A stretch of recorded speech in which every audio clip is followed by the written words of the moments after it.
Hey everyone, Beetlejuice 2, also known as Beetlejuice, is out. And I think I just said his name 3 times, didn't I? Oh, all right. I guess my house's current ghost is gonna have company. All right. Anyway, so Beetlejuice 2, directed by Tim Burton, is out in theaters now, and this wickedly wild sequel takes on the 1988 classic featuring Michael Keaton as Beetlejuice and Winona Ryder as Lydia Deetz. We have seen a number of remakes and sequels this year that have just fallen flat despite the buzz and the excitement. So when I heard this film was coming out, I couldn't help but be more than a little bit skeptical with the sequel.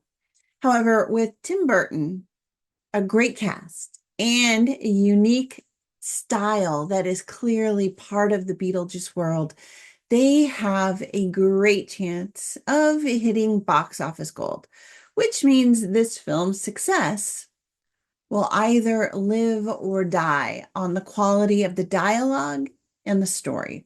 So let's get into it because there's a lot to talk about. First, be sure to like this video and subscribe for more. Thank you so much. You guys are the best. All right, so Tim Burton brings us back to his quirky version of the afterlife, featuring an adult Lydia Deetz, played by Winona Ryder, her stepmother, played by Catherine O'Hara, her teenage daughter, Astrid, played by Jenna Ortega, and, of course, the ghost with the most, Beetlejuice himself, played by the great Michael Keaton. The Dietz family all return home to the ghost house after Lydia's father dies. And with her return, Beetlejuice renews his devilish tricks to get her to marry him. However, this time her daughter Astrid gets pulled into the afterlife, and Lydia finds herself forced to choose between her smarmy TV producer boyfriend, who's using her to cash in on her ghost talking talents, and Beetlejuice, who we have all grown to know and love despite his many issues. But, ladies, let's just get real here. When these two guys are the extent of your dating pool, you really need to rethink your choices. Anyway, with Beetlejuice back to his old tricks, all hell breaks loose in the afterlife as his soul-sucking ex-wife, Dolores, literally stitches herself back together to come looking for him. So, as predictable as this film is, it's still a fun time that delivers a lot of laughs. Like most sequels, the story is just a little bit shallow, depending more upon the characters, action, and comedy to get us from point A to point B than a complex plot. However, what this film does really well is it pays off our expectations from scene to scene to scene so that we are constantly feeling a sense of fulfillment throughout the movie. The other thing that Beetlejuice 2 gets right is that it knows exactly what it is, and the film leans into its strengths, which keeps it from competing with the original. As a result, Beetlejuice 2 really feels additive to the story, which allows us to enjoy the return of these characters that we know while also getting to know Astrid better. Beetlejuice 2 actually felt like the story itself had aged or grown up a bit, refining some of those rough edges and that edgy dialogue and some of those conflicts that we saw in the original with relationships that had kind of grown more adult and more meaningful. There's a real sense of love and family in this film that was kind of absent from the original. And Lydia, despite the broken nature of her character at this point in her life, actually finds some of that younger, earlier strength that she lost over the years when she realizes that her daughter was in mortal danger. This makes the film's themes of love and family feel so much more mature, while also making it a really great story for the entire family to enjoy together. The artistic design of the set and the creative clothing and the bold color palette, along with the, you know what it is, that surreal kind of design aspect and the distorted shapes within the afterlife world, and just that imagery, they all remain uniquely Beetlejuice. And that's really the only way I know how to describe it. It's uniquely Beetlejuice. Even better, the production didn't result to too much CGI. It could have, but it didn't. Instead, again, they leaned into the story rules established in the original film to keep the same aesthetic look and feel of that world, which really meant that they employed more of the Foley effects that we would have seen in the past instead of the CGI that Hollywood tends to resort to when they're doing their filmmaking lately. These tactile effects created this nice connection to the past and made the sequel actually feel kind of fresh, which is an odd thing to say, but we see it so rarely nowadays that these kinds of special effects really did feel new again and perfectly suited for this cinematic experience. Most of the original cast returned, along with Michael Keaton carrying much of the show with the sheer power of his personality on camera. Whether he is playing Beetlejuice or Batman or Mr. Mom, Michael Keaton is a powerhouse. He's so talented. We really get a sense that he is enjoying himself in this film. While he's still a bit freaky and scary for kids, there's something a little less sinister about him in this film because he seems to have developed a genuine interest in Lydia over the years.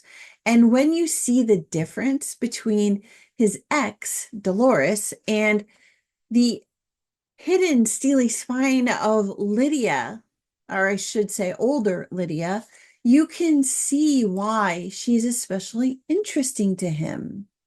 And Winona Ryder does a great job with Lydia. She's older, she's more experienced, she's had some heartache, and she's been run down by all of the things that she has seen, both in the physical world and in the ghostly.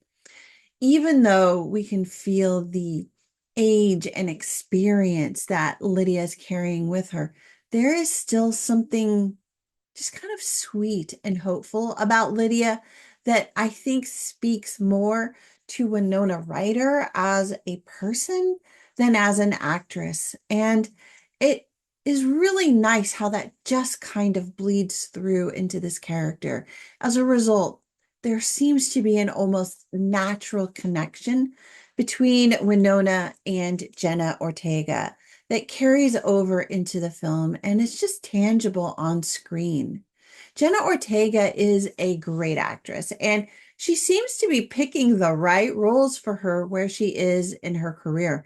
And the role of Astrid is no exception. She literally is the daughter of Lydia Dietz in this film. And you can feel the weight of what it must be like to be a near look-alike for her famous mother, who has sort of failed in the mother department because of her career as a TV personality and spiritual medium who can connect to anyone in the world of the dead except the one person Astrid wants to connect with, which is her father. However, we still see the desire for a bond with her and her mom and the disappointment that she feels. It's just because her mom is so easily swayed by that smarmy manager of hers. You really get that frustration boiling through, and it makes the character of Astrid that much more, I think, relatable nowadays. You really do get the sense of her. There are also a freaking ton of other guest appearances in this movie. So many characters, most of whom are connected to Beetlejuice's ex-wife, Dolores. There is a point when you feel like the film is kind of like a clown car because the characters just keep running. They just keep coming and coming and coming, but without them, there wouldn't be enough meat to make the movie. I guess that's the best way to put it. There wouldn't be enough meat. Plus, they do a lot to kind of keep that vibrant circus-like environment alive and so very Tim Burton-esque in the afterlife. And they are integral to many, many of the comedic moments in the film. I mean, they are kind of the group that delivers some of those laughs, some of the unexpected laughs too. So while their elimination would have really tightened the script a lot, it would have also made the film much more serious, and the surreal setting would have felt strangely out of place. Plus, they kept the film lighthearted and lively, so I'm really glad that they left most of those characters in. Tim Burton really pulls off this sequel that could have easily failed, but didn't. From the casting to the characters, there is a real sense of family and connection within the film. Beetlejuice 2 delivers the laughs, and it does deliver some unexpected fun in this quirky throwback to the 1980s, making it a satisfying and entertaining story, despite being predictable and overpopulated with characters. Still, it's better than a lot of the films hitting theaters this year, and it makes for a fun night out with friends. Plus, again, the artistic style of the film is visually stunning on screen. The music is fun, and there are some truly magical moments that make Beetlejuice 2 worth the price of a ticket, because this is a film that you want to see on the big screen. So Beetlejuice, will you watch it? Did you watch it? What did you think? How do you think it held up as a sequel? Did you like it? I would love to know what you thought. And what do you think about a part three of the series? I kind of feel like they really could transition this to being Astrid's movie for maybe the next one. I don't know. Tell me what you think. Let me know in the comments below. All right, everybody, thank you so much. And remember to give this video a thumbs up and subscribe for more videos, and you will absolutely make my day. For now, happy viewing, everybody. I will see you all again soon. Bye.